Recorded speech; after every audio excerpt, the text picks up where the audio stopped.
En marge du 3e Parlement des entrepreneurs d'avenir, ici au Conseil économique, social et environnemental de Paris, je suis cette fois-ci avec Stéphanie Goujon de l'Agence du don en nature. C'est bien ça, je l'ai bien dit, c'est pas l'Agence pour le don en nature, mais c'est quasi pareil en fait, Agence du don en nature. C'est parfait. Qu'est-ce que c'est l'Agence du don en nature? Alors l'Agence du don en question. nature, c'est une association reconnue d'intérêt général qui s'est lancée il y a 4 ans et demi et qui est partie d'un double constat assez aberrant. D'une part, il y a en France 8,7 millions de personnes qui vivent en dessous du seuil de pauvreté et qui sont privées de tout un tas de biens de nécessité courante. Et dans le même temps, les entreprises sont contraintes de détruire au moins 400 millions d'euros de produits neufs non alimentaires chaque année. On marche sur la tête. Donc, par rapport à ce problème, l'Agence du don en nature a créé une plateforme logistique et informatique, tout est informatisé, entre les entreprises d'une part et les associations qui luttent contre l'exclusion d'autre part. Et dans ce cadre, on va collecter ces excédents de stock, ces invendus qui étaient sortis des circuits commerciaux et voués à destruction, on va les stocker et on va les redonner aux plus démunis en nous appuyant sur les associations partenaires. Donc, exemple concret, le groupe SEB. L'Agence du don en nature, vous mettez une plateforme au milieu, ce sont des produits neufs, hein, c'est ça? Ce sont des invendus, donc ce ne sont pas des produits périmés ou des produits qui sont complètement dévalorisés. Que des produits de qualité et des produits neufs. Ça, c'est important. C'est très important dans notre modèle parce que c'est vraiment quelque chose qui remonte beaucoup du terrain pour les personnes défavorisées qui bénéficient de ces produits, qui sont des beaux produits, qui sont des produits de marque, qui sont des produits de qualité. Et ben ça leur donne, au-delà de la valeur fonctionnelle, ça leur donne un gain de fierté. Ça participe de l'estime de soi. Quand on a tout perdu, on ne se sent pas stigmatisé, au contraire, on a l'impression de remonter un peu sur le manège. Donc ça, c'est très important dans notre modèle. Et effectivement, cas classique, SEB nous a donné 160 000 produits, c'est beaucoup. On les stocke, on les redonne au travers l'Armée du Salut, le Secours catholique, le réseau Andes, et qui vont en faire bénéficier les personnes en difficulté. Pour SEB, pour dérouler cette illustration, pour SEB, ça leur apporte quoi? De manière très concrète, très pragmatique, on est dans un monde où on parle argent. Bien sûr. Qu'est-ce que ça leur apporte? Alors on a un credo, il faut savoir qu'il y a moins de gaspillage, plus de partage. Et donc par rapport à ça, c'est sûr qu'il y a un triple avantage pour l'entreprise.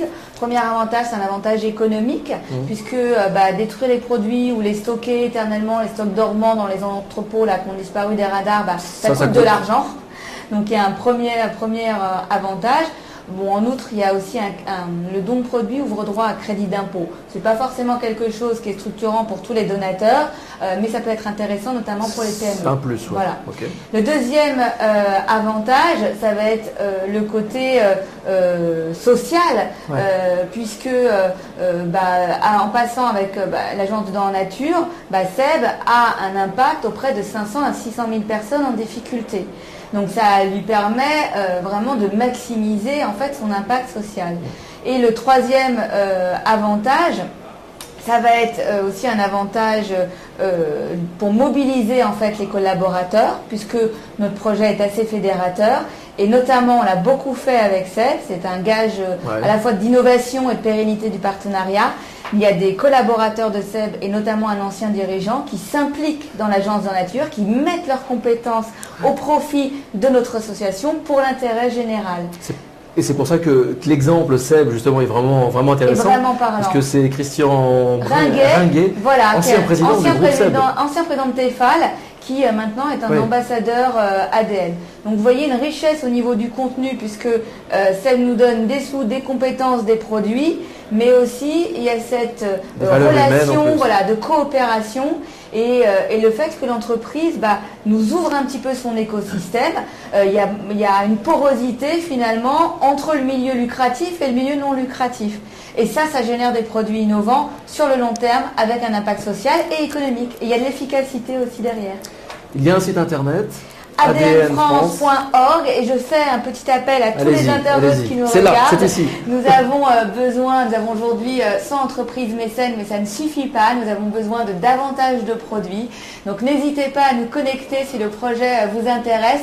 Nous recherchons en permanence donc des produits neufs non alimentaires, des gels douche, des savons, des lessives, des fournitures scolaires, du bricolage, des sous-vêtements, des jouets, toute une panoplie de produits. Voilà, sur notre site adnfrance.org, vous aurez plus de détails. Merci.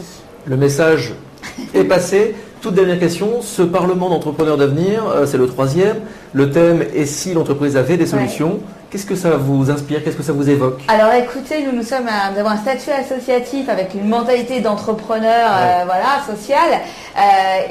Moi, je suis tout à fait sur cette logique de coopération. Je pense que c'est vraiment ensemble qu'on y arrivera et le partenariat avec Seb est assez riche de sens pour ça.